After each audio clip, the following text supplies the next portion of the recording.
What's going on, Los Angeles Bruin Nation, LAFB fam? Your dynamic duo, the Thriller and Madman, back together again for all of your UCLA Bruin football needs. So great to spend time with you as always and be together here on this Saturday morning. We've got a really interesting conversation going on, kind of the headline story of UCLA football here these last couple of days about wide receiver Kaedin Robinson. But before we get into it, my brother, how we doing? How you enjoying your Saturday here in beautiful West LA? Any fun plans for the weekend? Man, so I'm trying to watch this UFC fight tonight, the Dustin Poirier fight. Ooh. So maybe splashing some money on that fight. We'll see. Ooh, here we go. Yeah, but yeah, it's going to be a fun one, man. I mean, I keep checking the calendar, wondering when college football is coming back. And we got an August 30th start date for UCLA football. So, man, the closer we get to that date, the happier Will is. And we're getting closer and closer every single day, man. There we go. And folks, a happy Will is a happy life. You know, you hear the term happy wife, happy life. No. It's happy Will, happy life when it is all about UCLA football. Music to my ears, brother. We are 40 days away, just about, give or take, from kickoff. And my goodness, it's hard to believe. You know, that's the thing about football sometimes is like the off season, particularly for college, is so long, you know, where you're just like, it feels like you and your team have lived like 6 or 7 lives between the end of last season to the beginning of this season. So and you had a child since then, man. Like that's I've had a child. Yeah, I mean that's how. So I've literally lived a different life. You know, yeah. It's wild, man. It's wild. It's wild. It's wild to think about. You know, so. Thriller, I want to get into a hot topic here, and we're going to sort of keep this very objective and analytical. Kaden Robinson's future with UCLA has come into the national spotlight. Story first broken by On3. Kaden Robinson, obviously, to those that are unfamiliar, last couple of seasons with Appalachian State, really as Joey Aguilar's favorite target at App State, when we all believed Joey Aguilar was going to be our quarterback. Before that swap with Nico Iamaleava effectively ended up here. Kaden Robinson comes in really decorated wide receiver. I think the expectation was he was going to either slot into that wide receiver 1 role or kind of a co-wide receiver 1 role with Gilmer. News breaking this week, Kaden Robinson suing the NCAA because of eligibility concerns on his end and sort of breaking into that. Will, before we sort of hand it over to you to talk about kind of the player that potentially UCLA could get or could not get, I just think that it's important for our fans to understand, you know, this has been a very fascinating situation and a story. And I think it's leading to a very interesting place of sort of legislation here with college football moving forward, and particularly around the junior college, the JUCO eligibility. And you know, the way the rules are sort of stated is if a player decides to go to JUCO instead of a 4-year school out of high school, you have a 5-year clock, essentially, to be able to exhaust your eligibility. So prior, you know, if it's just a pure kind of college play, you have a 4-year clock, essentially. And without it, you have a 5-year clock, essentially. But that clock needs to be sort of continuous amount of time. And so what's interesting, what the dilemma right now is with Kaden Robinson, if we sort of go back to his history, is Kaden Robinson in 2019 played for ASA Brooklyn, which was, you know, a junior college. Then 2020 was the COVID year, if you recall. Kaden Robinson chose not to play, didn't play for anybody in 2020. Then in 2021, Will, you know, he sort of segued with UCF. He was with Central Florida, played 2 games, redshirted in 2021, and then the final 3 years, 22, 23, 24, was with Appalachian State. And so the question right now is, if you're applying kind of a 5-year clock, essentially, he had the 1 year at ASA Brooklyn, he had 1 year at UCF, he had 3 years at App State. In essence, that is sort of the clock. But the question comes in, of A, because he redshirted at UCF, but then B, because of that COVID year, you know, what happens? You know, does that count towards the clock? Does that break the clock? Do you just sort of pretend like it doesn't happen? That's where it gets very interesting and nuanced, Will. And, you and I are not lawyers, and we're not, it's not our area to sort of say what is right and what is wrong. But that is sort of the dilemma that's going on. And I think the closest comp, if you will, to Kaden Robinson is what happened with Diego Paiva of the quarterback at Vanderbilt.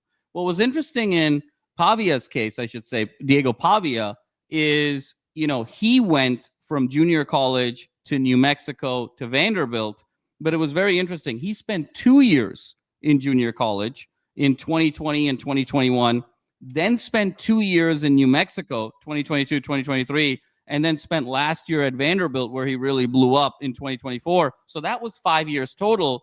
Pavia sort of went to the NCAA and sort of fought legislation to say, even though my 5-year clock was up, there were tremendous NIL implications. If I knew that NIL was going to happen, I would not have done the second year in JUCO, in 2020 and 2021. I wouldn't have gone to New Mexico Institute, which was a JUCO at that time. I would have just gone straight to D1 if I had known about NIL. And so based on that argument, Pavia won and was granted an additional year of eligibility. So Kaden Robinson is sort of, I think, using a similar argument to say, look, there's a lot of NIL that I'm leaving on the table here, to the tune, as it was reported, of $450,000 that UCLA was offering him in NIL for this upcoming season, which is information publicly available on the LA Times and so forth. So a lot of nuance here, Will, with Kaden Robinson. There's like an NIL argument. There's like a 5-year clock argument. There's sort of an issue of red shirt. There's an issue of how do you think about the COVID year between what is continuous and what is not. So super nuanced. I think it's going to be very, very complex, but wanted to sort of lay that out in terms of, for our fans, that's really the trade and the conversation that's going on. But to you, Will, I'll sort of pose it more from a football standpoint. What's the player that UCLA would get if Kaden Robinson was deemed eligible? And how big of a loss do you think it would be for this wide receiver room if Kaden Robinson, unfortunately, won't be able to play for UCLA this year? I think he gives them a receiver this receiving room doesn't have, which is the big physical outside X, if you will, when it comes to the play calling. Kaden Robinson is 6'2", 205. He has, outside linebacker, safety size ability where he can go over the top and be just as physical with those guys on the outside.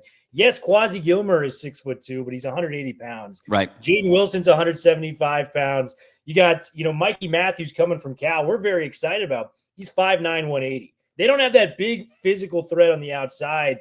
And when this guy plays, great things happen. I made the tweet, 1,700 yards over the last 2 years, 12 touchdowns for Appalachian State. He was all Sun Belt both of those years. Is coming off of an ACL injury that kind of ended his season a little earlier last year with Appalachian State. But I think we can all agree that if this guy's on the football field, the potential is very, very high for UCLA's offense with a quarterback throwing the ball in Iamaleava. So you add a Kaden Robinson to that mix of different receivers, it gives them something they don't have, and it gives them not only, a possession receiver on the outside, it gives them an immediate red zone threat that's proven time and time again to get in the end zone, which Quasi is a fantastic route runner, but I don't know if he possesses that 50-50 ball skills that Kaden Robinson does. You really well said there, Will. And I think, it's so spot on, because when you think about the wide receiver room, to your point, you've got these longer, wiry, deep threats, right, to the tune of Gilmer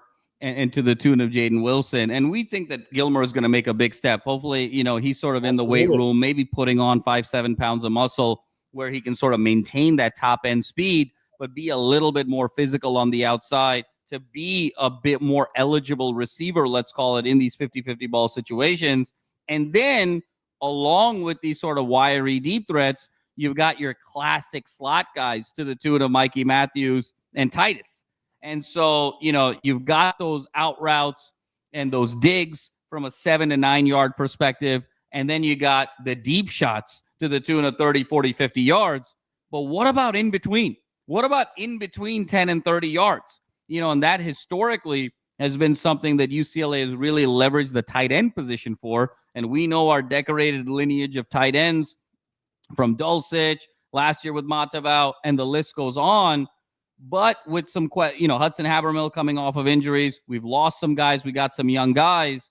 The reliance on a big outside weapon is going to be even more critical, not just to sort of open up the field for these other types of wide receivers, but also sort of fill that void of sort of what your tight end would be doing in a particular system, particularly in those difficult, highly constrained areas like the red zone, like you're going 3rd and 10 from the opposing 25, where precision really matters, but you need a guy that's going to eat up a lot of space, be physical, box out, and really find a way to a particular reception. And that's kind of the skill set that Kaden Robinson really brings.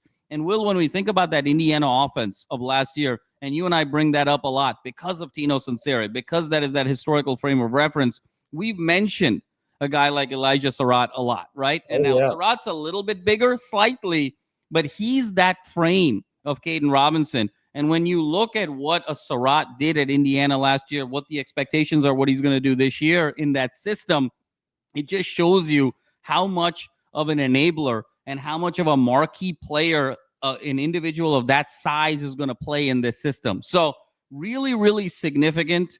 Lots to watch for, Bruin fans, here in the next few weeks. What makes me a little bit nervous, Thriller, is that, we're only 40 days from kickoff. So I just hope that this situation gets resolved one way or the other, and it's sort of a win-win for all parties moving forward. But I think we're going to be monitoring this closely. And your thoughts, Will, as we wrap up this conversation? Yeah, it's interesting topic because you look at eligibility and what that may mean. Dylan Gabriel, who was his quarterback at UCF, is a perfect example of this. He played from 2019 through 2024. That is 6 years of college football as it stood. And they gave him an extra redshirt year. There's different cases for different metrics. But he played 3 games at UCF, and they gave him an extra redshirt year to get that 6th year. You talked about some of the different guys filing these petitions, Diego Pavia being a great example of that. There was another player that, filed a trademark at Rutgers, who was a JUCO guy, came in. He has 5 years of technical experience, but he got approved. So every NCAA case is different. But what I can assure fans and people that are watching is if we are allowed to have Kaden Robinson on the football field this year, he's going to be a difference maker if he's healthy, and the guy that we saw at Appalachian State the last 2 years. So keep an eye on this. We'll see what happens, with the NCAA ruling. But Kaden Robinson is a baller, and that is fact. Absolutely, Will. So well said. And I think it's just the new world that we're living in. And when you couple, everything that's going on with NIL, unlimited transfer portal, you throw in redshirt complexity on top of that, you throw in COVID complexity on top of that in terms of these timelines, it's just not, there's so much gray area, on both sides. These are such nuanced types of scenarios and so case by case. So as always, Bruin fans, we got your back. We're going to be monitoring this situation. Let's hope for the best, not only for the team, but for Kaden, for the NCAA, for everybody involved. And as soon as something breaks, we'll let you know. But man, Kaden Robinson, absolute stud, absolute baller. And it would be absolutely sensational if UCLA was able to get him in this wide receiver room in 2025.